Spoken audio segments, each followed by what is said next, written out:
বাংলাদেশের খাদ্য নিরাপত্তা নির্ভর করে কৃষকের কঠোর পরিশ্রমে।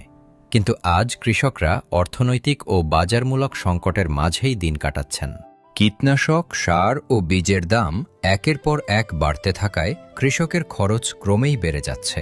এর সরাসরি প্রভাব পড়ছে ফসল উৎপাদনে।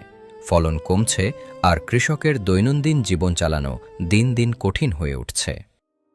বিএনপি রাষ্ট্র পরিচালনার সুযোগ পেলে এমন এক ভবিষ্যৎ গড়বে যেখানে কৃষকের জীবিকা আর অনিশ্চিত থাকবে না। সে লক্ষ্যেই বিএনপি চালু করবে একটি কৃষক কার্ড। কৃষক কার্ড হবে কৃষকের অধিকার নিশ্চিত করার একটি সরকারি সেবা।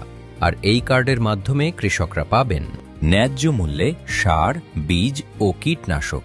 দ্বিতীয়ত, কম খরচে কৃষি যন্ত্রপাতি ও প্রয়োজনীয় সহায়তা। তৃতীয়ত, কৃষকের জন্য সেচ সেবা ব্যবস্থা হবে সহজ ও কম খরচে, এবং সরকারি ভর্তুকি ও প্রণোদনা সরাসরি কৃষকের হাতে। সবশেষে, সহজ ঋণ সুবিধা এবং প্রয়োজন অনুযায়ী কৃষি বীমা প্রদান করা হবে।